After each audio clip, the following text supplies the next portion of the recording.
Gloire à sa majesté. Gloire à Jésus. Gloire à Yeshua. Hey, hey, hey. Hey, hey, hey. Gloire, gloire, gloire. Gloire, gloire, gloire. Gloire, gloire, gloire. Yeshua. Gloire, gloire, gloire. Yeshua. Gloire, gloire, gloire. Yeshua. Gloire, gloire, gloire. Yeshua. Gloire, gloire, gloire. Yeshua. Gloire, gloire, gloire. Yeshua. Gloire, gloire, gloire. Yeshua. Gloire, gloire, gloire. Yeshua. Gloire, que sa gloire inonde. Que sa gloire inonde dans ta vie, dans ta famille, dans son église, à Cotonou, à Porto Novo et à Paracou, à Ouida, à Gomé, à Lada, et Gomé, Natitengu, Savalou, Opena. Que ta gloire inonde, que ta gloire, gloire, gloire, gloire. Yeshua. Un seul nom est élevé, un seul nom est proclamé, un seul nom est adoré, c'est le nom de Yeshua. Un seul nom est acclamé, c'est le nom. Gloire, gloire, gloire. Yeshua. À toi l'honneur, à toi la gloire, maintenant et à jamais, d'Adonai. Tu es Dieu, et tu règnes, et tu règnes, et tu as écrasé la tête du serpent. Gloire à ton nom, gloire, gloire, gloire, gloire. Yeshua. Et gloire à son nom. Gloire à son nom. Hey. Hey. Yerele sata yana baba baba. Yerele piada bosike. Yerele sata. Ayala la baba baba sheta la baba. Yerele baba baba la diada bo. Gloire à ton nom. Nous bénissons ton nom, nous glorifions ton nom, nous célébrons à toi la gloire, à toi l'honneur. Oh Jésus, plus que la gloire. À Jésus la gloire. Dans le nom de Jésus, est-ce que quelqu'un peut crier gloire à Dieu? Oh, crie de toutes les forces, gloire à Dieu! Un seul est digne de gloire, il n'y en a pas d'autre. Et dans ta vie, sa gloire éclate. Dis-moi un bon amen. Ah, j'ai pas entendu le amen de ton voisin. Avant de t'asseoir, tu tapes dans la main de 3 personnes et tu dis gloire à Dieu. Tape dans la main de 3 personnes et tu dis gloire à Dieu.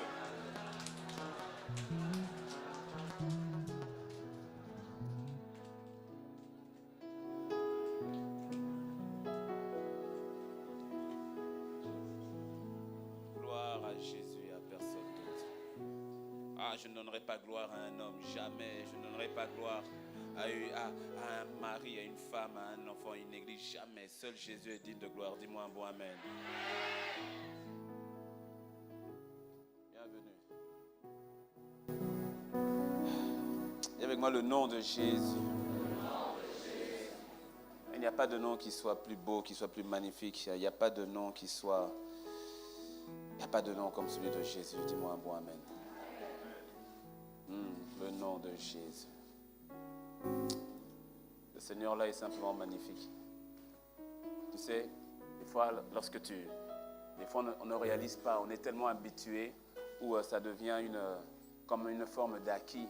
Mais tu sais, des fois quand j'entends des histoires ou quand je vois des personnes qui sont dans la détresse, quand je vois par exemple les situations climatiques, comme ça s'est passé dernièrement en Sierra Leone, où on a eu des centaines de personnes qui sont décédées à cause des inondations. On voit que ça se passe aussi là-bas aux Caraïbes. Et des fois, quand tu vois les personnes, tu sens tellement la détresse parce qu'ils ont tout perdu. Ils ont perdu leur maison, ils ont perdu leurs biens. Et tu vois qu'au fait, leur vie s'est écroulée littéralement. Et ça me fait tellement mal parce que tu vois que toute leur vie, véritablement, s'est écroulée. Et pourtant, toi et moi, nous avons une vie, la vie, qui fait que même si on nous retirait nos biens, même si on nous retirait notre argent, mais au fait, on garde toujours la vie. Est-ce que tu me suis? Et ça me fait mal et en même temps ça m'interpelle parce que quand je les vois, tu ne peux pas leur en vouloir parce qu'ils n'ont pas la vie. Et donc ça te montre la responsabilité que nous avons de leur transmettre la vie qu'est Jésus-Christ. Parce que tu vois, tu peux passer par une situation pareille, mais tu ne seras pas dans le même désespoir parce qu'en toi il y a l'espérance. Parce que Christ est en toi, il y a une espérance qui fait que même si ce n'est pas facile de passer par telle situation, mais parce que Christ est en toi, tu ne réagiras pas de la même manière. Dis-moi un bon amen. C'est une grâce que d'avoir Christ. C'est une grâce que d'avoir Christ en nous. Dis à ton voisin, c'est une grâce que d'avoir Christ en toi. Et dis-lui, tu as bien fait de venir aujourd'hui. Et tu as bien fait de venir demain. Anticipe.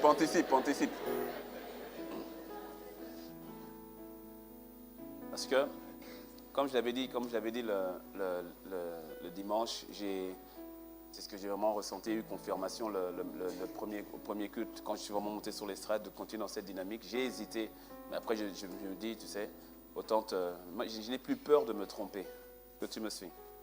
Parce que le dragon n'a plus d'effet sur moi par la grâce de Dieu.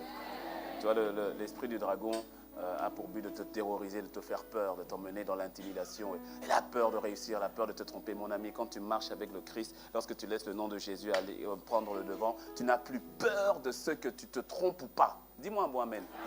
Tu vois, quand le Saint-Esprit part, le Saint-Esprit te prend et que le nom de Jésus prend toute sa place en toi, il y a quelque chose qui apparaît. Ça s'appelle la foi, le courage et l'audace. La foi, le courage, l'audace. Le courage, l'audace, tout ça, c'est dans la foi, dans cette foi active. On avait parlé depuis, je crois que c'était vendredi et jeudi, je ne sais plus, mais en tout cas, la semaine dernière, on avait parlé on avait pris Apocalypse 12, 9, et en parlant du nom de Jésus, en voyant que le Seigneur lui-même, dans Apocalypse 12, il parle de Satan, en parlant de Satan, et aussi en lui attribuant 4 noms. Et de la même manière que dans le nom de Jésus, tout y est. Dans le nom de Jésus, tu vois, Jésus c'est la vérité, Jésus c'est le chemin, Jésus c'est la vie, Jésus c'est la lumière, Jésus c'est la résurrection, Jésus c'est le pain de vie, Jésus c'est la guérison, Jésus, tout est compris dans le nom de Jésus. Dis-moi amen. En fait, c'est comme une clé qui ouvre toutes les bonnes portes. Ouais, parce qu'il y a des portes compliquées. C'est comme une clé qui te donne accès à tout ce qui est de bon. Est-ce que tu me suis? Il est important de comprendre, donc nous avions dit, on a vu comment est-ce que donc Jésus a terrassé le diable, comment est-ce qu'il a dépouillé le diable, comment est-ce qu'il a livré publiquement en spectacle. Mais on a vu aussi que le diable est trop impoli. Et lorsqu'il sait qu'il a été dépouillé, lorsqu'il sait qu'il a été vaincu, il fera en sorte, il lâche pas prise. Donc il fera en sorte de t'attaquer autrement. Il fera en sorte donc de s'accrocher d'une manière ou d'une autre. Et c'est ainsi qu'on a vu que dans la Bible, dans Apocalypse, on nous parle quand on parle de Satan, on lui donne 4 noms.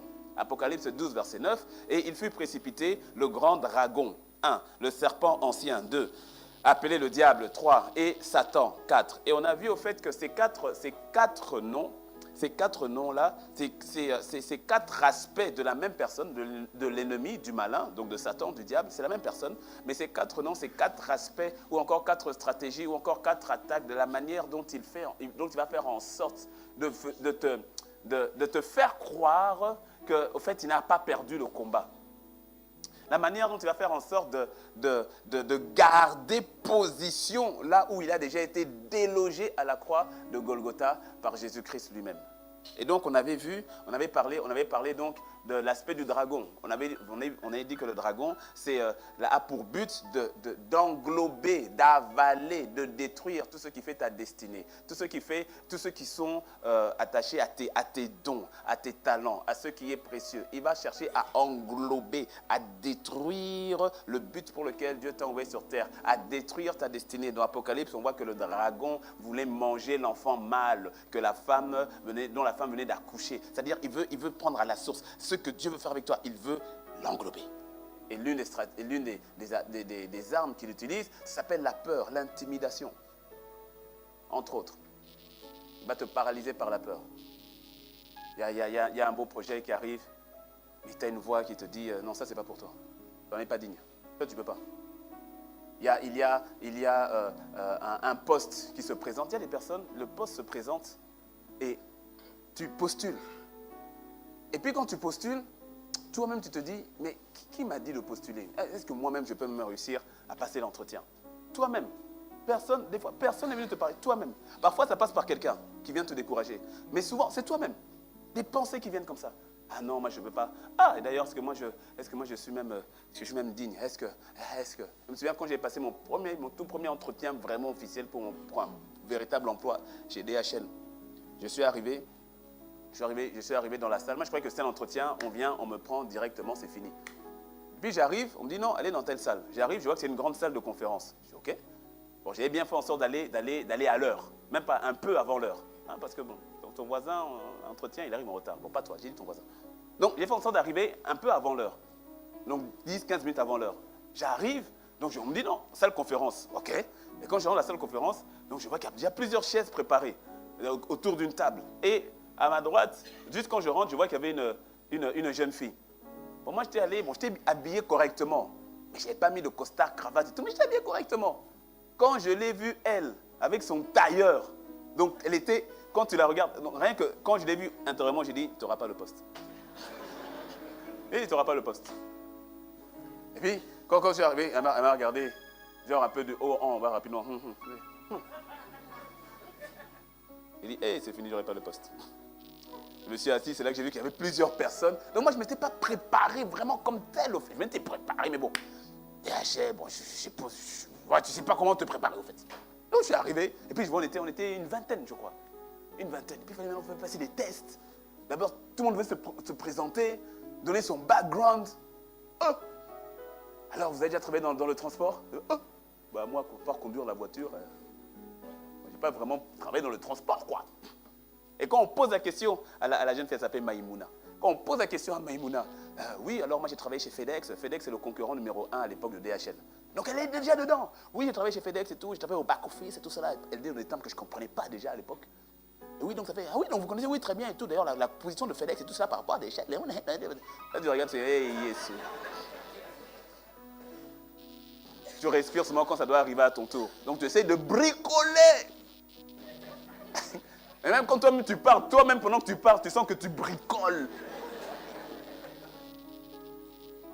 C'est-à-dire, il n'y avait rien, même pas parlé rien du tout. Mais automatiquement, au-dedans de moi, tu es venu te ridiculiser ici.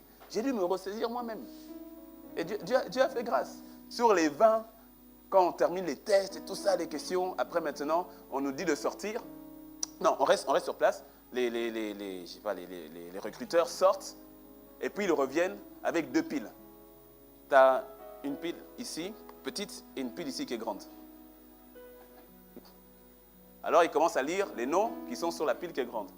Un tel, ok, un tel, ok, un tel, un tel, un tel. On cite, et puis ton nom n'y est pas. Donc, mais tu ne sais pas à quoi t'attendre. Et puis on dit, voilà, vraiment pour vous, merci beaucoup, mais on ne va pas vous garder. Et donc tout ça, ils sont partis là. Maïmouna n'est pas partie, elle était là. Elle était là, elle n'est pas partie, elle était là. Oh, et puis, donc on voit, il reste 6. Et puis dans les 6, on lui dit, bon, maintenant on va vous passer en entretien direct. Et on va en garder que 4. Oh, je dis, mais ils n'ont pas dit tout ça dans le... Ils n'ont pas dit que c'était un diplôme ou je ne sais pas, un bac, enfin je ne sais rien. Ok. Et là maintenant, et on a passé toute la journée, hein, toute la journée. Moi j'étais parti, je pensais que j'allais faire 2 heures, toute la journée. Et puis quand on arrive de l'autre côté, mais là, il y a toujours cette voix qui dit non, tu n'y arriveras pas, non, c'est pas possible. Il faut que tu casses cette voix, que tu dises, tu te tais dans le nom de Jésus. Dis-moi un bon amen. Et je me souviens, on me fait passer maintenant avec une directrice de département. Oh! Directrice de département, grande ancienneté chez DHL. C'est-à-dire, quand tu la vois, c'est une femme, elle n'est pas très grande, mais elle dégage une prestance et elle dégage l'expérience. Tu me suis. Hein? Elle avait à peine la quarantaine, moi j'ai début vingtaine, elle n'avait pas la fin trentaine, début quarantaine, mais elle dégage quelque chose, quoi. Donc, ça t'intimide déjà un peu. Elle dit non, soyez détendus, ça va aller. Ça veut dire qu'elle a vu que je transpirais et tout. Elle dit non, soyez détendus, ça va aller, asseyez-vous. Et là, tu dois à chaque fois te ressaisir à l'intérieur parce qu'il y a toujours une voix qui dit non, tu ne peux pas, tu n'es pas digne. On a fait 6 ans chez DHL, dis-moi amen. Ah ben oui, dis-moi un bon amen. Non, ça c'est pas pour toi, tu n'as pas le droit. Il y a une voix qui te dit tu n'as pas le droit. Hé, toi tu aspires à ça, tu te prends pour qui? Oh, toi tu aspires à être bien dans un foyer. Toi là, vraiment, toi bon. Il y a cette voix là, le dragon, te paralyse par la peur. On a vu le diable. Là, en fait, on a vu le diable, mais je sens que pour le diable, je crois que je vais revenir là-dessus encore une fois. Parce que l'histoire de la calomnie là, parce qu'on a vu que le diablos, calomniateur et accusateur, ça fait du mal. Ça fait du mal. La calomnie, donc, qui consiste à dire un mensonge dans le but de discréditer une personne et de créer le rejet sur une personne. Et ça, c'est la technique du diable. Il sait, il voit que Dieu veut te faire du bien par quelqu'un, il calomnie cette personne dans tes oreilles. Il calomnie la personne dans les oreilles. Ce qui fait que par où tu devais recevoir ta bénédiction, tu ne l'as pas. Pourquoi? Parce que la personne qui devait être le canal par lequel Dieu te bénit, tu la vois autrement. Et ça, c'est une arme redoutable qu'il utilise, pas que dans l'église, qu'il utilise dans le pays, la calomnie. La calomnie.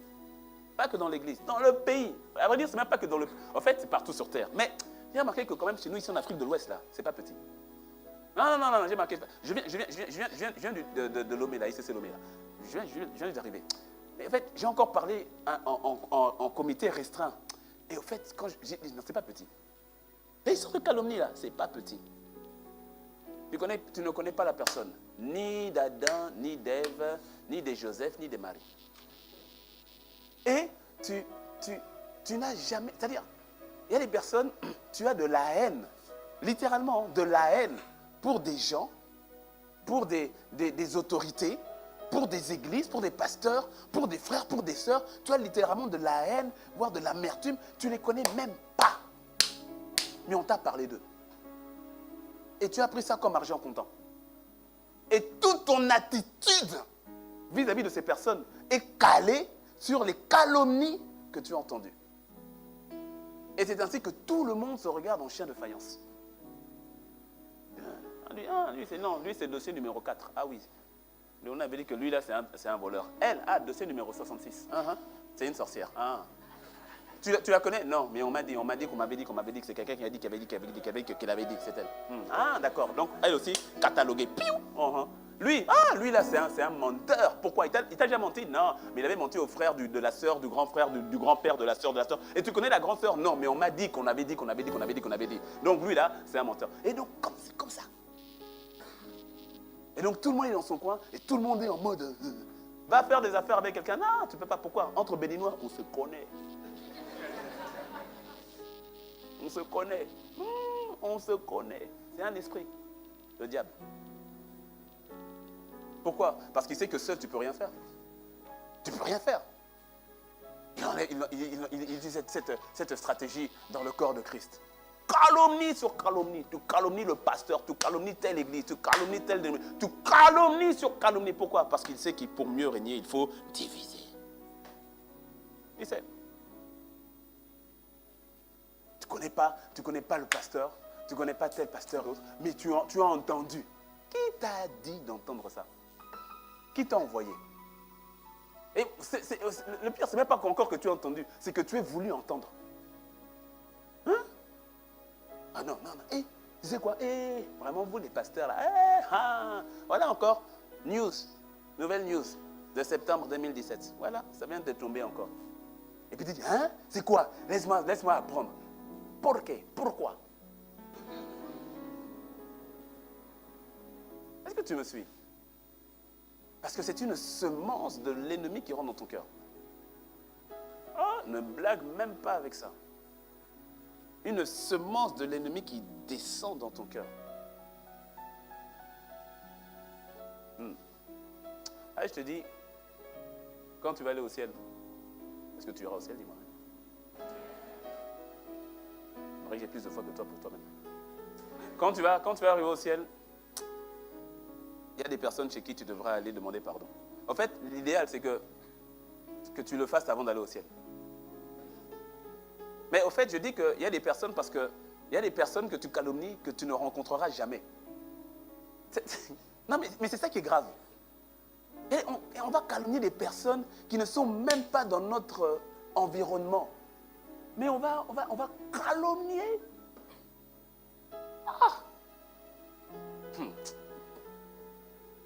Le diable, ça, c'est la particularité du diable. Et ensuite, on avait vu aussi, dimanche, on avait vu par rapport à l'aspect de Satan qui consiste à créer un système de pensée basé sur le mensonge. Que tous les raisonnements soient basés sur le mensonge et il crée un système de pensée. Et aujourd'hui, le thème, c'est le nom de Jésus qui a vaincu le serpent. On va voir l'aspect du serpent.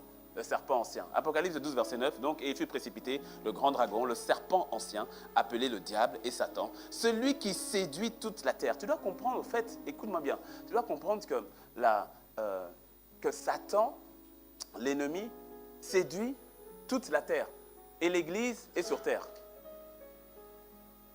Donc, ce serait erroné de ta part de penser que tu n'es pas attaqué. Je ne dis pas que tu es séduit, mais de penser que tu es exempté de la tentation de séduction du diable. Il séduit toute la terre. Et la vérité, c'est qu'on voit que l'Église est bel et bien séduite. Mais que cela ne soit pas ton partage dans le nom de Jésus. Satan va te pousser à l'affronter sur son terrain. Parce que tu vois, quand on parle du serpent, on dit que le serpent est rusé. Genèse 3, verset 1. Genèse 3, verset 1. Le serpent était le plus rusé de tous les animaux des champs que l'Éternel Dieu avait fait. Et dit à la femme, Dieu a-t-il réellement dit, vous ne mangerez pas de tous les arbres du jardin? Donc tu vois que le serpent était le plus rusé de tous les animaux. Et dans la Bible, au fait, la première intervention de Satan qui nous est relatée dans la Bible, c'est sous la forme du serpent. Et le serpent, te dit, était le plus rusé. Et tu vois, là, on parle du serpent ancien. Donc quand tu vois, on parle du serpent ancien, ça veut dire... C'est pas un genou, ce n'est pas quelqu'un que tu peux prendre à la légère. Et laisse-moi te dire que ça, c'est une stratégie du diable, une stratégie du serpent, une stratégie de Satan qui consiste à te pousser, toi, Église, toi, enfant de Dieu, sur son terrain en t'amenant à penser que c'est toi qui es plus fort que lui. C'est subtil. Parce que lorsqu'il arrive à t'emmener sur ce terrain où il arrive à exalter ton ego, à exalter ton toi, il sait qu'il joue avec les propres cordes qui l'ont foutu dehors lorsqu'il était au ciel, c'est-à-dire l'orgueil. Il le sait. Tu es au-dessus de lui, tu l'as vaincu grâce à Christ Jésus. Ne l'oublie jamais. Ne l'oublie jamais. Ne l'oublie jamais. Parce qu'à un moment, il va tout faire pour t'emmener à sortir de cette zone de sécurité qu'est Christ. Et que tu dises, non, c'est moi. C'est ma prière. C'est mon onction.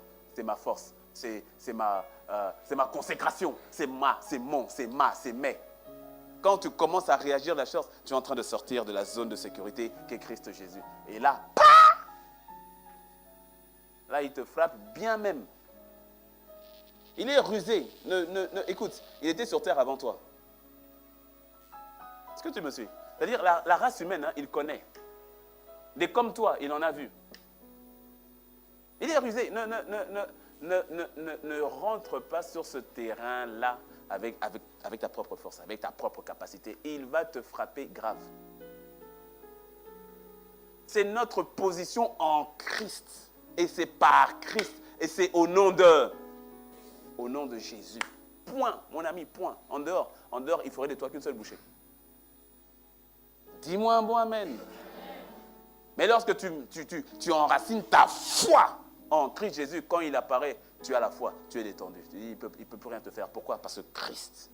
Pourquoi? À cause de Christ. Il est rusé.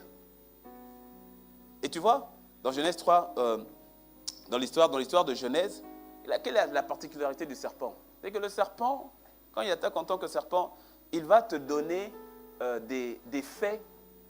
En fait, il va te donner des vérités. Mais qui, à vrai dire, ne sont pas véritablement des vérités selon Dieu. Parce que nous l'avons vu, rappelle-toi la semaine dernière, la vérité c'est qui? C'est Jésus. La vérité n'est pas une doctrine, la vérité n'est pas en fait, la vérité n'est même pas une parole vraie. La vérité est une personne, c'est Jésus. La vérité, je répète, est une personne, c'est Jésus. C'est pour cela qu'en fait, Satan ne dit pas la vérité selon Dieu. Même s'il va donner parfois des faits avérés. Il va donc te donner une, entre guillemets, vérité, mais qui n'a pas de véritable bon fondement. Une vérité, mais qui n'a pas la vérité comme fondement.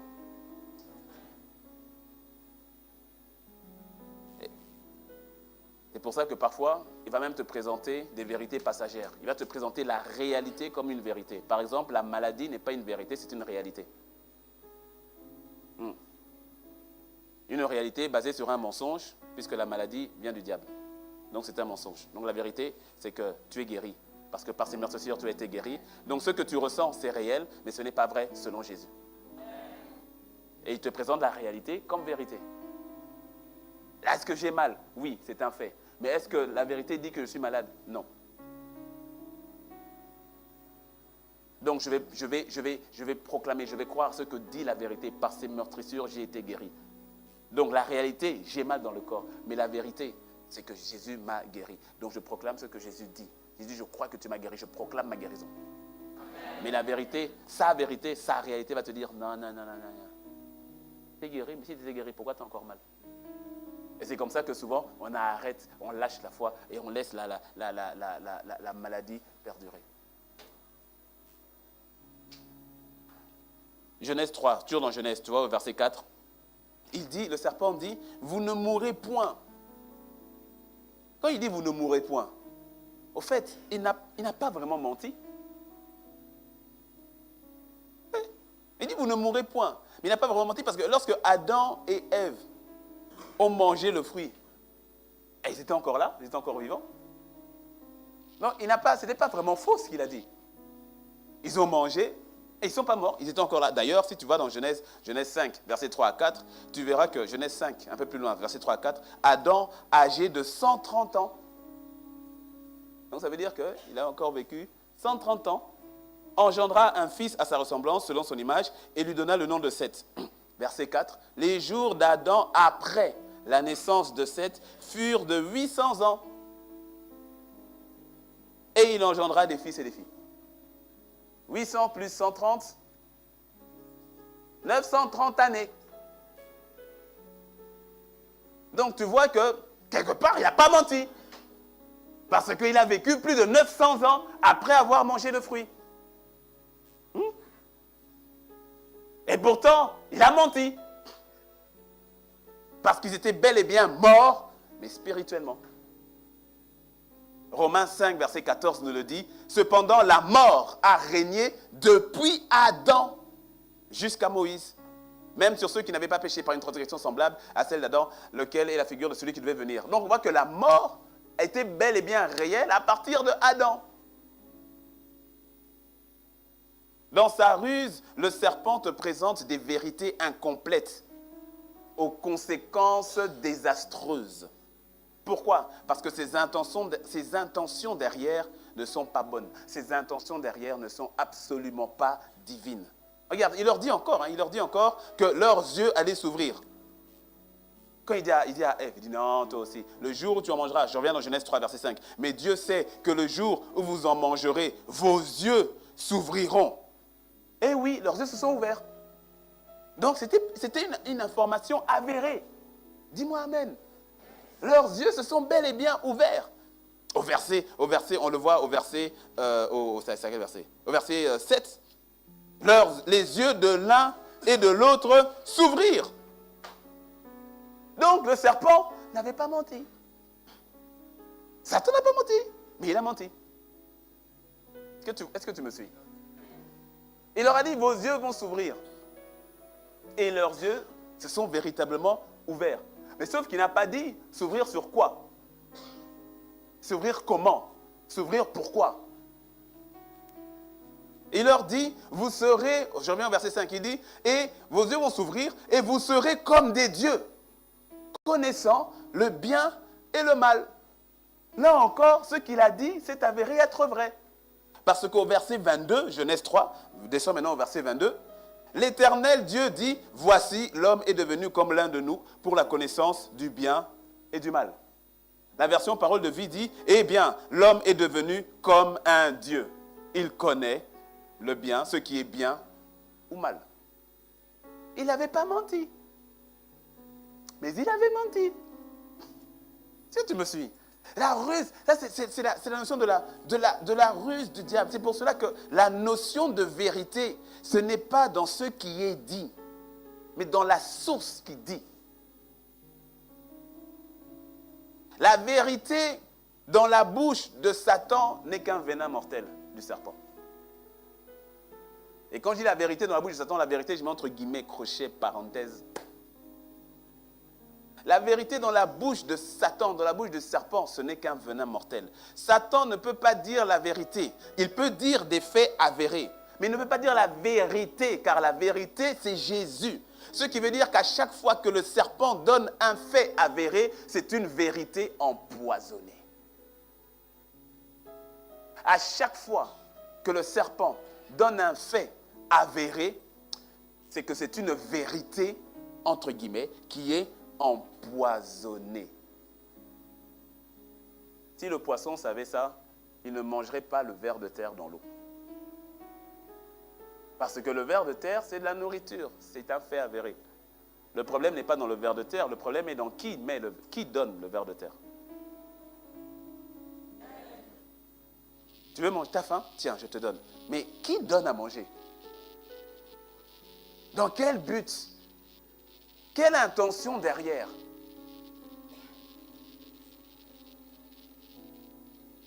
Le problème n'est pas dans le fait que l'information soit avérée ou pas, mais plutôt de savoir qui est la source de l'information. Dieu n'a pas, quand Dieu est venu dans le jardin et qu'il a posé la question, Adam, oui, tu l'as dit, je me suis caché parce que je suis nu et j'ai eu peur de t'avoir. Dieu n'a pas dit, tu as menti, tu n'es pas nu. Non.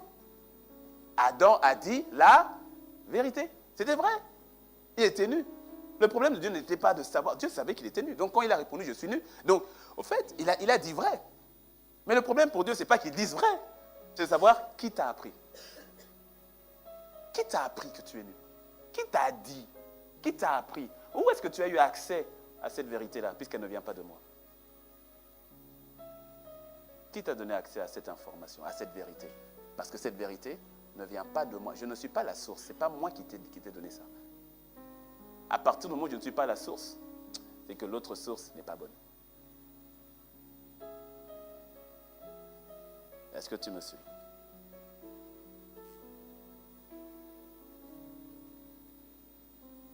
Et lorsqu'on parle de serpents dans la Bible, il y a deux serpents qui apparaissent souvent. Deux serpents que l'on voit aussi dans la réalité naturelle. La vipère et le python. Commençons par le plus petit, la vipère. La vipère... Et laisse-moi te dire, quand je parle de ça, là maintenant, parce que je vais rentrer un peu dans plus d'exemples et plus de choses un peu... Enfin, je vais continuer dans les choses un peu concrètes. Mais le but, c'est absolument pas que tu t'asseyes et que tu commences à dire je commence à voir les vipères autour de moi et les pythons là. Et un tel python. une telle là, vipère. Non, non, non, non, non, non, non, non, non. Parce que, sois humble et pose-toi d'abord la question, Seigneur, n'ai-je pas agi comme une vipère à un moment? N'ai-je pas agi comme un python à un moment? N'ai-je pas agi moi-même d'abord? N'ai-je pas laissé Satan, n'ai-je pas laissé le serpent m'utiliser ou se servir de moi à un moment ou à un autre, ou peut-être actuellement? Et c'est de voir, c'est de voir les choses de manière constructive. Est-ce que je n'ai pas effectivement laissé soit des situations ou des personnes ou des voix de vipères, de pythons, de serpents venir m'envenimer? La vipère est petite. Le serpent n'est pas très grand. La vipère, ce n'est pas un serpent très grand. Petit, mais redoutablement venimeux. Tu ne le vois pas facilement arriver. Et en plus, la vipère, elle disparaît très vite. Cependant, les effets de sa morsure sont redoutables et fatals. Rappelle-toi Paul, quand on parle de Paul, Paul n'avait pas vu la vipère parce qu'elle était dans le bois. Elle était un peu la même couleur. Et quand il prend le bois et tout, il y a la vipère qui sort du bois quand le feu est allumé et qui s'accroche directement à sa main. Rapide, vive. Et tu vois, quand la vipère agit, et souvent elle va agir au travers d'eux, quand le diable, quand le serpent agit au travers d'eux, ça ressemble à des fois des phrases, rappelle-toi, hein, des vérités, mais pourquoi tu dis ça? Pourquoi quel est ton but? Pourquoi tu m'informes de ça? Hein? Je dis, hey, ma soeur, ça va? Je dis, non, bon, tout à l'heure, là, c'est juste pour te dire, j'étais passé là-bas, j'ai vu ton mari avec une femme, hein, assis au restaurant là-bas. Il était au restaurant, oui, à l'étage là. Oui, au premier, moi je descendais, je l'ai vu, assis avec une femme, elle était belle la femme, hein. Oula, oui. Bon, sinon ça va, en tout cas, bonne journée, hein. La vipère, elle vient, elle pique, elle s'en va. Elle pique, elle est passée. Sauf que toi, tu restes avec la morsure. Quand tu vas savoir, quoi? C'est vrai? Ah bon? Et tu sais comment? Il parlait de quoi? Il dit, pardon, moi je ne veux pas chercher problème. Non, tu vois. Moi je ne veux pas palabre, hein, non, tu vois. Hein. Comme nous dit, c'est pas dans ma bouche que tu vas manger piment. Non, vraiment, il faut me laisser tranquille. Non, c'est pas moi. Enfin, pardon, moi j'ai juste vu, oh.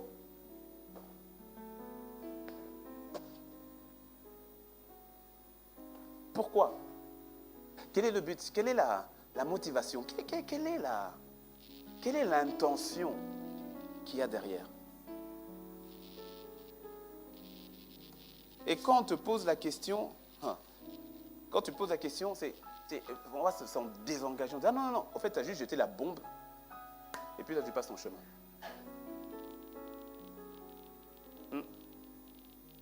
Juste petit commentaire comme ça. La vipère va venir te dire en passant comme ça, oh, j'ai appris que tu étais fiancé. Ah oui, je suis fiancé et tout. Ah, mais tu sais que ton fiancé là, il est du nord. Tu sais que ton fiancé là, il est du sud. Et c'est vrai. Est-ce que tu me suis? Oui, j'ai bien vu ton mari en train de manger à table avec une autre femme. C'est vrai. Mais le fait est avéré. Mais la manière dont tu te dis là. Et tu me suis? La manière dont tu transmets. Pourquoi? Comment? Quel est le but derrière? Oui, je sais, mon fiancé, il est du Nord. Mais tu sais que ton fiancé est du Nord. Hein? Ah, d'accord. Non, c'est... Ok. Et, c'est la fille que tu veux épouser? Oh. Elle est un peu grosse, non? Non, parce que je sais que ton ancienne fiancée, elle était beaucoup plus fine, hein, plus... ok. Ah non, d'accord.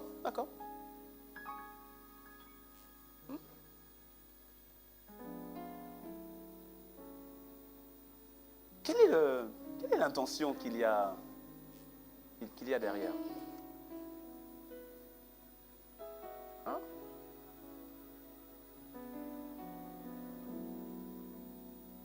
La vipère, elle est rapide. Elle vient, elle pique, elle s'en va. Juste le temps d'injecter le venin. Le venin est rentré, piou, et elle est partie. Le serpent ancien, comme je l'ai dit, va te donner des faits avérés.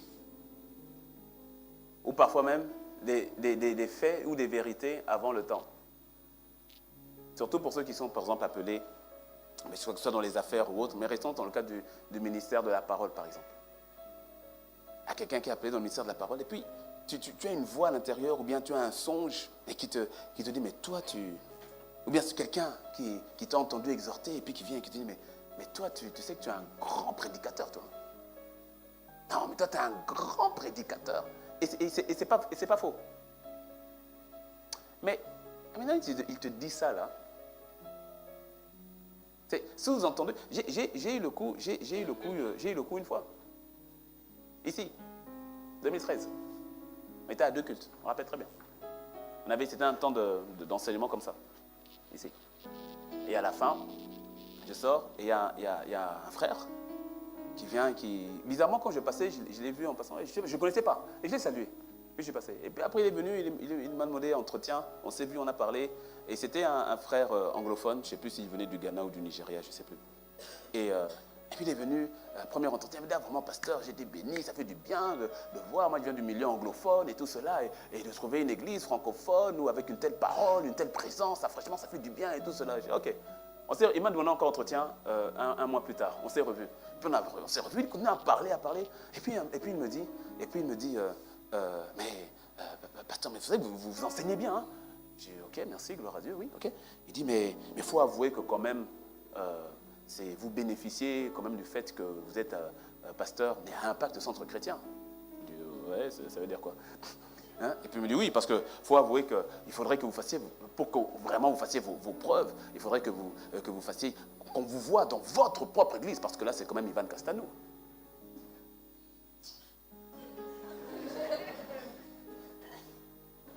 Oh! Et il parle dans mon bureau, hein, à domicile, dans mon bureau. Et il parle, et intérieurement, j'ai dit, mais quel esprit le pousse à parler? Qui l'a envoyé? Et il parle. Et puis à la fin, je dis, mais ce que tu as dit là, c'est très vrai même. Et c'est trop vrai. Et je suis tout à fait d'accord avec ce que tu as dit. Parce que la vérité, tu me sors, tu me mets ailleurs, je fais Teddy NGB Ministries. Je n'ai aucune garantie. Je fonctionne sous l'onction du pasteur Yvan. Je suis tout à fait à l'aise avec ça. Je dis, je suis à l'aise, détendu avec ça. C'était mon dernier entretien avec lui. On n'en a eu que 2, c'était fini, plus d'entretien. J'ai été sec avec lui, je lui ai répondu avec amour, mais fermeté. Avec fermeté, je lui ai dit, je suis à l'aise avec ça. Je lui ai dit, tu sais, il y a des personnes qui sont appelées à faire leur propre ministère, gloire à Dieu pour eux. Moi, je suis à l'aise de savoir que j'ai mon pasteur et que je fonctionne sous son onction. Je suis à l'aise. Je suis à l'aise avec ça. Et je ne l'ai plus reçu. Serpent. Est-ce que tu me suis? Parce que tu écoutes maintenant la voix du serpent. Tu dis, c'est vrai, hein, moi j'enseigne bien, moi aussi, Lucifer. Qu'est-ce qui s'est passé avec Lucifer? Il a dit, mais oui, mais moi aussi. Mais attends, il n'y a pas que Dieu. Mais moi aussi, Lucifer. Est-ce que tu me suis? On va dire, ah non, mais toi vraiment, tu chantes trop bien. Ah, mais toi, tu enseignes bien. Ah, mais toi, tu prêches trop bien. Ah, mais toi. Et ces faits-là sont avérés. Effectivement, tu chantes bien, tu prêches bien, tu enseignes bien, tout ça te fait bien. Mais tu vois, il y a des gens qui viennent, qui sont en train de créer en toi. Tu vois, non, mais tu sais, à moi vraiment, tu sais, tu fais ton église, hein. Ah, moi je viens, et d'ailleurs, et je suis sûr que d'ailleurs. Et puis quelque chose qui monte. Diabolique. Ouais. Il suscite ton orgueil. Ah. C'est ainsi que beaucoup de jeunes en particulier ont commencé le ministère trop tôt. Ils ont quitté leur pasteur, ils ont quitté leur église, alors qu'ils devaient être sous la couverture d'eux, afin d'être propulsés comme une flèche vers leur destinée par leurs parents spirituels, pour qu'ils aillent beaucoup plus loin. Mais non, une voie est passée par ici, une voie est passée par là. Ils sont partis trop vite. Surtout ceux qui sont dans l'appel du ministère en tant que prophète et autres. Aïch. Là, c'est pire. Là, c'est pire. Pourquoi? Dieu me parle. Dieu me parle. Et puis il regarde même le pasteur, il dit, il n'y a pas la révélation. Non, il n'a pas la révélation. Il dit, non, le pasteur, bon, il dit les choses, mais au fait, c'est un peu léger, quoi. Non, parce que ça, Dieu m'a montré. Hein. Oui, moi j'ai vu le son, j'ai compris. Faites ce qu'il dit là sur le serpent ancien. Moi, je l'ai vu. Est-ce que lui-même, il a vu le serpent? Moi, je l'ai vu, Dieu me l'a montré. Je l'ai vu, il est de telle couleur, il est comme cela. Je l'ai vu en vision, comment est-ce qu'il est? Moi, je l'ai vu, bon, on fait comment? On est là seulement, hein. On va seulement prier pour lui, pour que lui aussi, il puisse avoir un peu, quoi.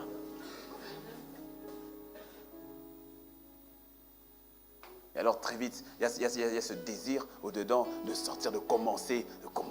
Et surtout parce que la vérité c'est que oui, le Seigneur t'utilise. Et c'est fait avéré. Est-ce que tu me suis? C'est un fait avéré. Bien c'est de voir, mais tu ne vois pas comment Dieu t'utilise? Mais tu ne vois pas comment les gens même viennent chez toi?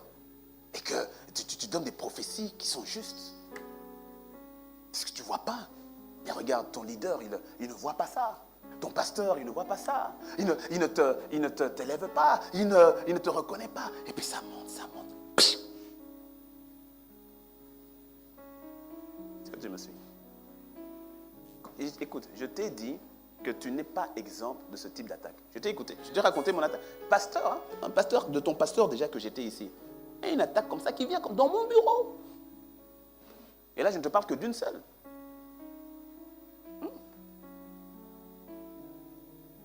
À ICC Boissy, j'ai emmené la parole. Et ensuite, j'étais resté la semaine et j'avais une activité.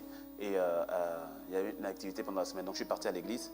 Et puis, quand j'arrive à l'église au tournant, je vois une sœur que je ne connais pas spécialement. Et puis moi, pasteur t'es dit, vraiment, je dis, ça va, oui, vraiment. Et puis, on commence à parler. Et toi, vraiment, le message de dimanche dernier, vraiment, c'est vrai. Elle parle. Et puis, à un moment, elle dit, mais vraiment, moi, je vous dis, ouais, entre nous, on était à deux, il y avait un autre frère qui était à côté. Elle dit, mais vraiment, moi, je crois, vraiment, entre nous, vous prêchez beaucoup mieux que pasteur Yvan, que pasteur Intel. Je l'ai arrêté net. Écoute, tu ne laisses pas ce type de venin rentrer. Je l'ai arrêté net. Il y avait un frère qui était à côté. Je l'ai arrêté net. Il dit, non, ma soeur, écoute, tu parles pas, tu ne dis pas comme ça. Moi, je m'inspire des prédications du pasteur Ivan pour prêcher.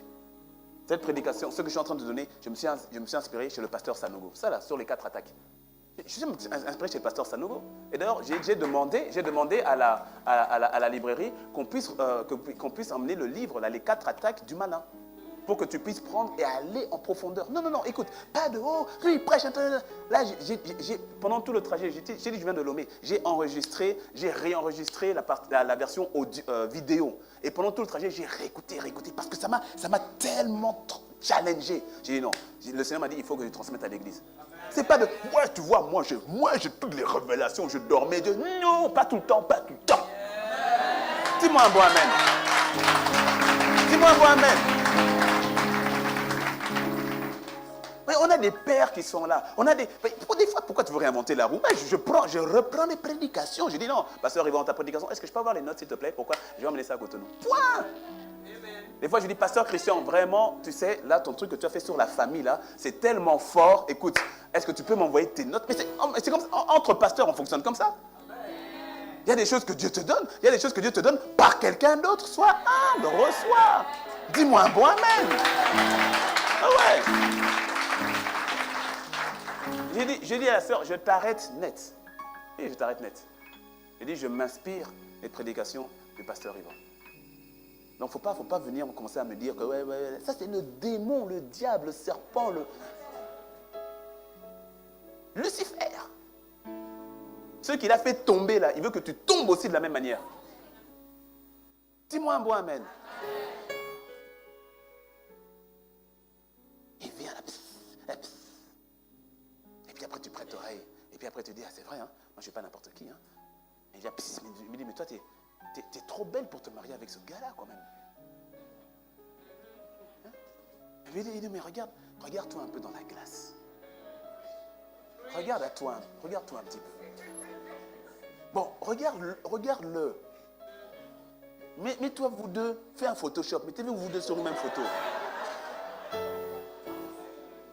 Si on doit faire Photoshop, toi, il n'y a pas besoin de retouche. Mais lui, là, c'est toute une nuit de retouche.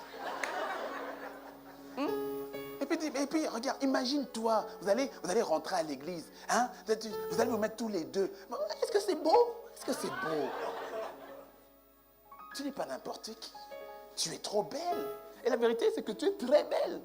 Est-ce que tu me suis? C'est un fait avéré. Mais qui te le dit? Qui te le dit? Et pourquoi est-ce qu'il te le dit? Pourquoi est-ce qu'il te donne cette information-là? Quel est son but derrière? Quelle est son intention derrière?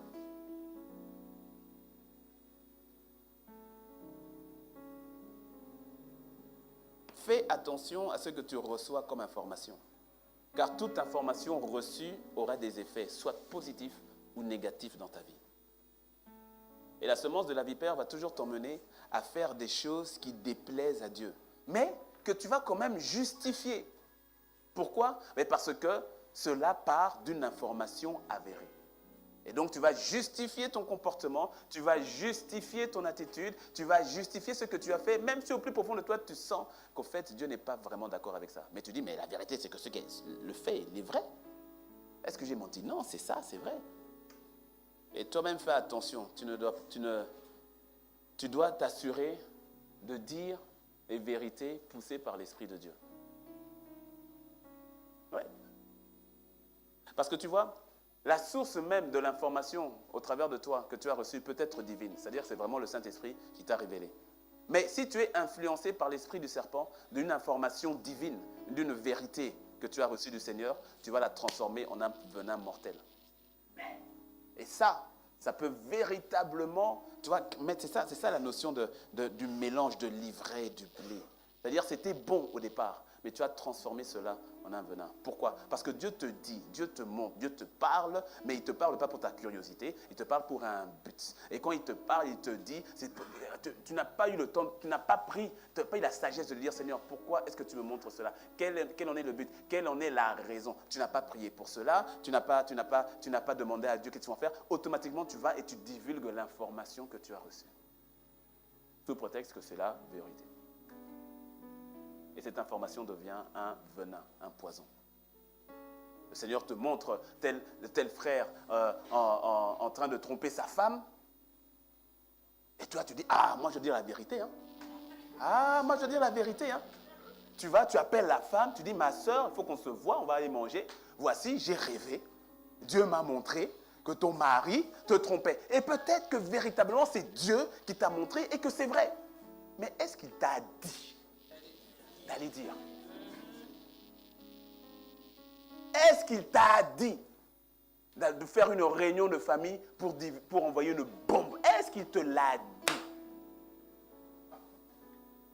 Quand bien même l'information est vraie.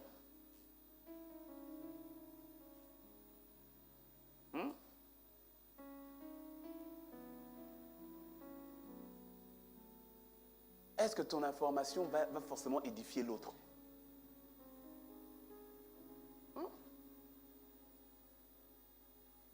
Je parlais avec un frère récemment avec qui on parlait. Il servait. Il ne sait pas au campus ici à Cotonou. Il avait servi pendant un bon moment à ICC. Et puis après, il a été arrêté.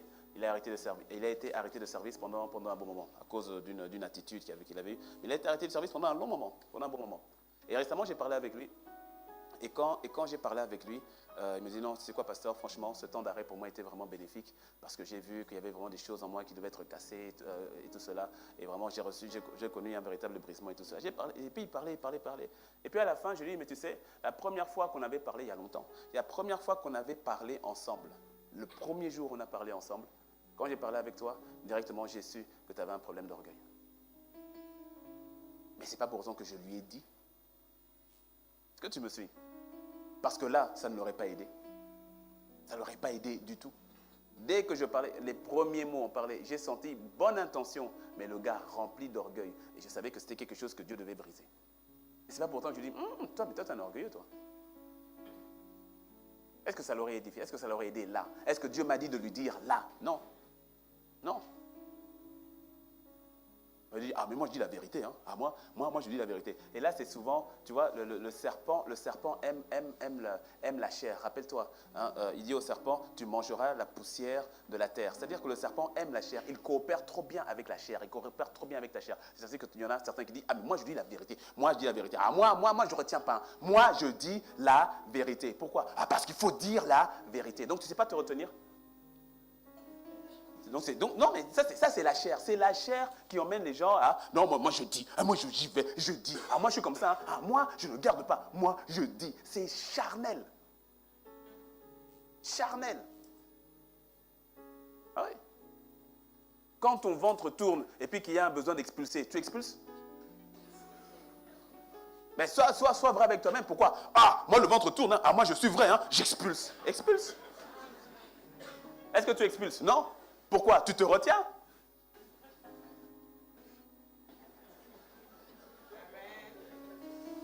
Ah.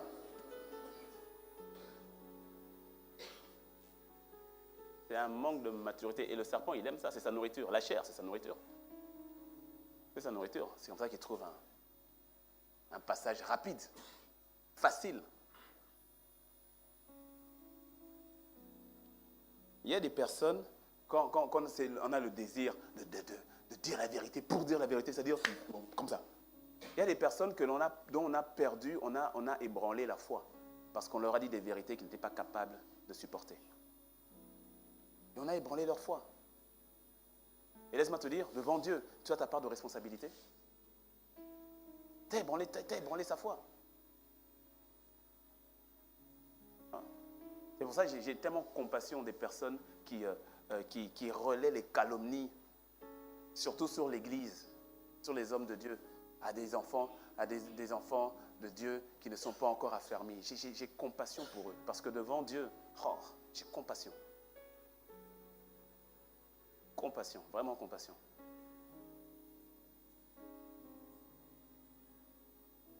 Et que cela ne soit pas ton cas dans le nom de Jésus. Dis-moi un bon amen.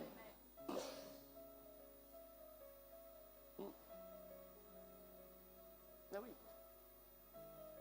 Tu pries, tu as la révélation, quand même c'est vrai, tu as la révélation que ta mère est dans les sciences occultes, ton père est dans les sciences occultes. Tu as cette révélation-là et tout. Mais Dieu te montre à toi, ou bien tu reçois cette information et ça vient de Dieu, ça te montre à toi. Et puis tu fais réunion de famille et tu appelles tous tes frères, toutes tes sœurs. Et puis tu leur dis, voici ce que Dieu m'a dit. Papa est sorcier, maman, notre situation, elle est bloquée à cause de maman, à cause de papa. Et notre frère et sœurs, il y en a qui ne sont même pas encore convertis, d'autres qui sont à peine convertis. Et tu viens d'envoyer une bombe dans leur cœur. Et puis après tu vas dire, Satan nous a attaqués. Non. En fait, oui. Mais tu as coopéré avec lui. Tu as coopéré avec lui.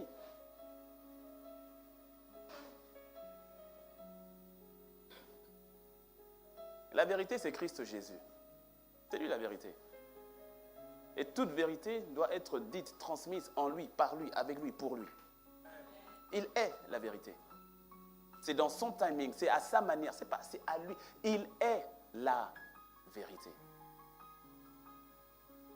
Parce que tu verras que quand Dieu te montre que papa est dans les sciences occultes, maman, c'est pas comme souvent, nous avons tendance on a une information, mais on en fait notre propre interprétation. Laisse-moi te dire, quand Dieu te montre, laisse-moi te dire que s'il te montre, il était au courant avant que tu ne sois. Tu vois, non, il savait déjà. Mais quand il te montre, ce n'est pas pour accuser ton père ou ta mère. Jésus n'est pas un accusateur. Dis-moi un bon amen. Jésus n'est pas un accusateur. Il ne te montre pas ça pour pointer du doigt ton père, pour pointer du doigt ta mère. Ça, c'est le diable qui est l'accusateur, pas Jésus. Donc, si la révélation vient de Dieu, laisse-moi te dire que ce n'est pas pour accuser ton père, ni pour accuser ta mère. C'est qu'il y a certainement une autre raison. Et faire les choses à sa manière. Sauf que nous, des fois, on reçoit la révélation. Le Saint-Esprit n'a même pas demandé à Dieu comment cela se fera-t-il. Comme a dit Marie, on dit ok, merci, j'ai compris. Moi-même, je vais gérer. Il a dit mais je n'ai pas terminé de te dire. Tu n'es pas resté dans ma présence pour me demander que faire de cette information. Que faire de cette révélation que je t'ai donnée. Marie aurait dit je vais avoir un enfant. Ok, j'ai compris. Joseph! Mais oui! Attends, toi aussi, qui a déjà eu un enfant sans avoir une intimité? Quelle femme a déjà eu un enfant sans avoir d'intimité avec un homme? C'est la voie normale. Et beaucoup sont allés chercher Joseph. Et puis ça a donné naissance à un enfant, tu l'as appelé Jésus. Ouais. Sauf que ce n'était pas Jésus.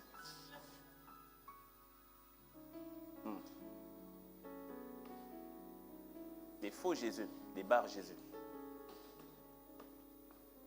Et quand tu vas lui poser la question à cette Marie-là, Dieu merci que Marie n'a pas fait ça, mais si tu poses la question à cette femme-là, si c'était une autre, elle dit non, mais j'ai fait ce que Dieu a dit.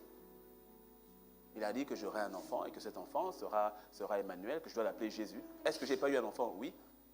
Ah. La vipère. Dis à ton voisin, ne sois pas une vipère. Et dis-lui, fais attention à la vipère. Et ensuite, il y a le python.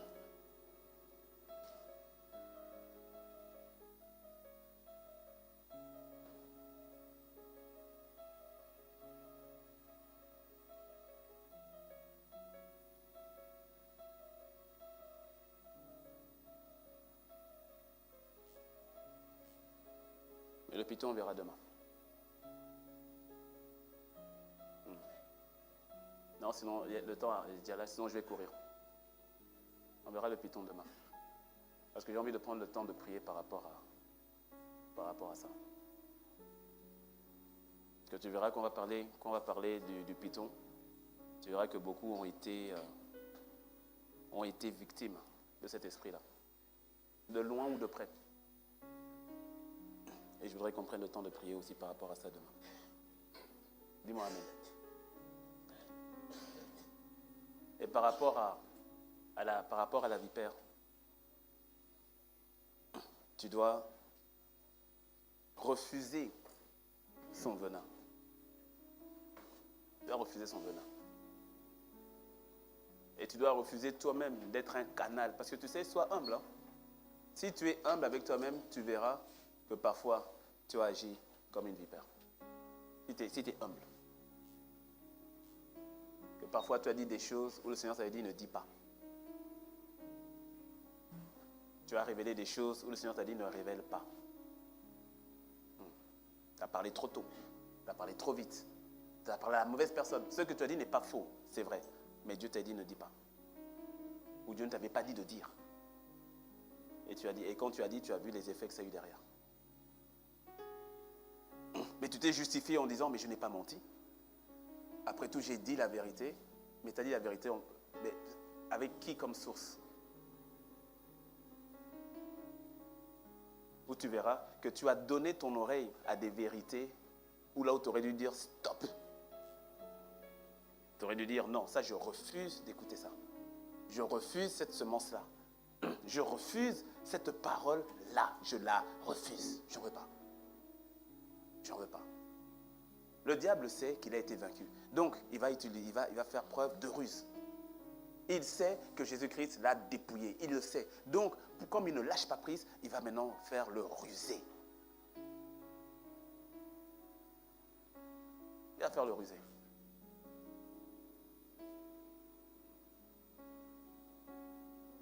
Si tu veux voir le nom, demain, quand on parlera du python, on verra comment est-ce que Jésus a vaincu le serpent. Donc, je terminerai la avec le python avant de voir cette partie-là. Mais tu dois comprendre que le serpent, on verra demain, le serpent, c'est Dieu lui-même annonce son sort au serpent, dans Genèse 3 toujours. Et que tu verras que malgré le fait que même quand sa tête est écrasée, il blesse quand même le talon. Ne prends pas la légère. Ne prends pas la légère. Il est rusé, il est dangereux. Et il s'infiltre. Il s'infiltre. Demain, tu verras que le serpent, on peut être en temps de prière, hein, mais il est là. On ne le dérange pas. Il n'a pas peur de tes programmes de prière.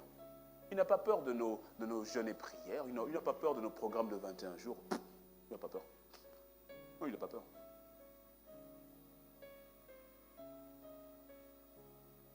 Tu dois extirper tout type de venin vipérique que tu as accepté. Comment tu l'as accepté? Parce que tu as entendu une parole que tu as reçue et en laquelle tu as cru. Rappelle-toi ce qu'on a vu, la réception et la croyance. Tu as reçu et tu as cru, le venin de la vipère prend effet. Il prend effet.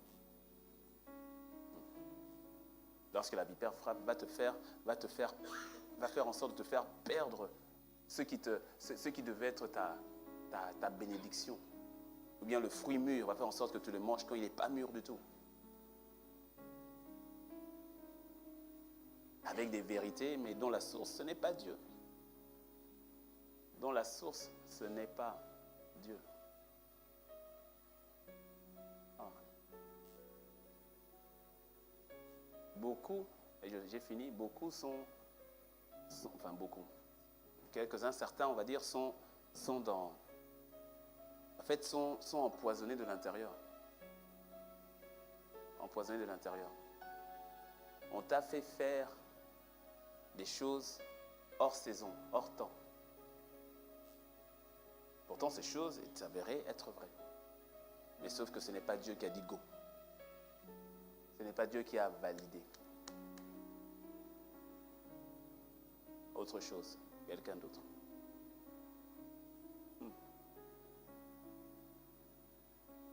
Et tu vois, dans certains villages et autres, ceux qui se baladent, les villageois, les forestiers qui vont en forêt, se baladent souvent avec des cailloux. Et ces cailloux ont une vertu, ce sont des pierres, des gros cailloux comme ça, qui ont une certaine vertu, que si tu te fais mordre par un serpent, tu dois appliquer le caillou sur la morsure. Oui, ça a un effet de pouvoir soit de limiter, voire même de pouvoir absorber et le venin en attirant le sang et le venin et tout cela. Et cette image me vient que sur les morsures du serpent, de la vipère que tu as eue, tu dois appliquer le roc qui est Christ. Mais ça veut dire que tu reconnais, de détecter là où tu as été mordu. Tu dois détecter, tu dois accepter que oui, c'est vrai, j'avais pris cette information-là, j'avais pris cette vérité-là, je n'aurais pas dû la prendre. En tout cas, pas de cette source-là. Pas au travers de cette personne-là, pas de cette manière-là. Parce que ça m'a emmené à faire ce qui a déplu au cœur de Dieu. Et de reconnaître lorsque toi-même tu as dilipendé ou tu as donné des vérités, mais qui au final ont été pour le malheur de celui qui t'a écouté. Tu as dit des vérités, mais la personne, ça ne l'a pas édifié. Au contraire, ça l'a complètement bousillé. Ça a pollué ses pensées, ça a détruit la relation qu'il avait avec un tel. Il y a des informations qui ont été données, qui ont détruit des mariages, qui ont détruit des églises.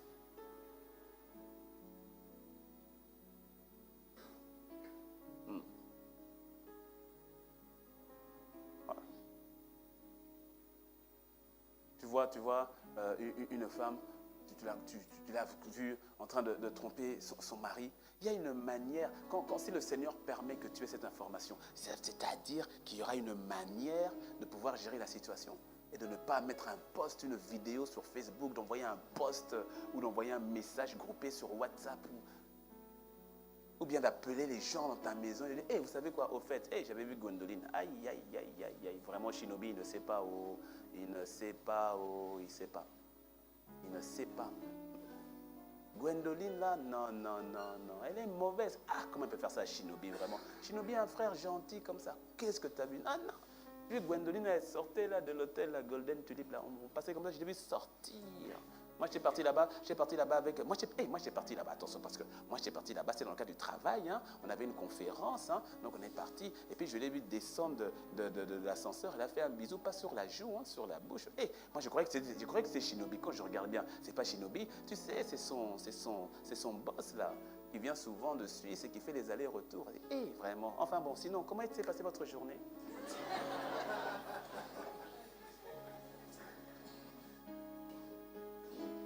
quand c'est comme ça. Non, en tout cas, moi, j'aime pas. Moi, j'aime pas critiquer. Non, moi, j'aime pas critiquer. Ah, non. Moi, vous savez, ces choses-là, moi, j'aime pas. Non, moi, on va pas parler. Non, moi, non, pas moi, non. Attends, ouais, mais t'as déjà mordu. Le venin est parti. Non. Qu'est-ce que cela emmène dans la vie de ceux qui t'écoutent?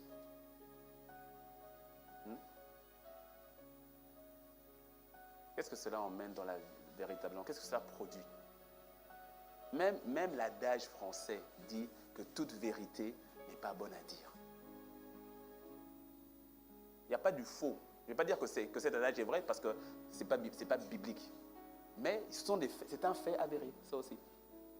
Mais c'est une sagesse du monde, certes, mais qui a une part de fait avéré dedans.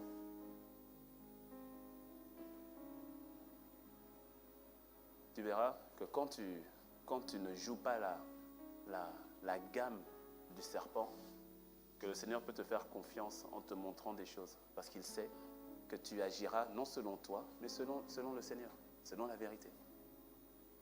Selon la vérité. Et tu verras demain que lorsque tu te laisses de plus en plus aller avec le serpent, tu vas voir que lui aussi commence à te montrer des choses.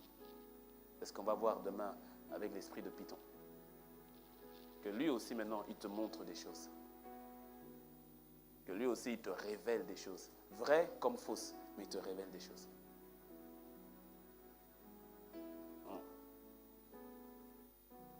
Tu dois discerner, tu dois disséquer. Et tu sais, lorsque tu reconnais que tu as été mordu par une vipère dans un domaine ou dans un autre, tu dois d'abord être repentant. C'est-à-dire reconnaître là où tu as été mordu et de dire, Seigneur, fais-moi grâce d'extirper ce venin qui a dicté même mes pensées, qui a dicté mes actions, qui a dicté mes paroles. Fais-moi grâce d'extirper ce venin. Et je dis bien, Seigneur, fais-moi grâce. Parce que tu sais, quand le venin est passé dans le sang, là, humainement parlant, pour retirer, ce n'est pas facile. Et là, tu veux dire, Seigneur Jésus, je te demande miséricorde, je te demande grâce, compassion. Que mes pensées qui étaient devenues comme telles par rapport à un tel, par rapport à tel ministère, par rapport à tel pasteur, par rapport à tel frère, par rapport à telle sœur, par rapport à mon père, par rapport à ma mère.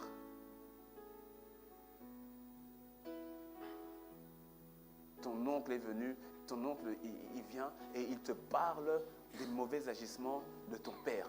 Pourquoi? Pourquoi?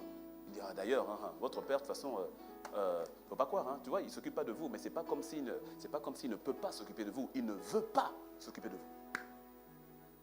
C'est rentré. Oui.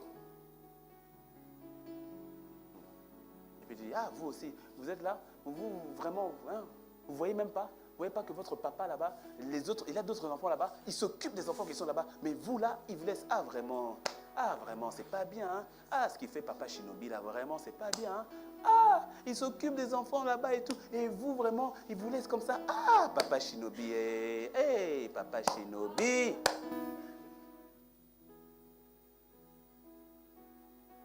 Et toi, tu prends l'information,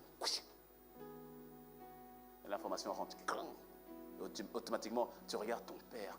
Il y a le venin qui est rentré. Extirpe-le. Demande pardon d'abord au Seigneur de ce que tu es laissé, Satan, en tant que serpent, introduire ce venin au-dedans de toi. Ça, c'est un. Afin que tu puisses poser le roc qui est Christ sur cette morsure-là et de dire, Seigneur, miséricorde.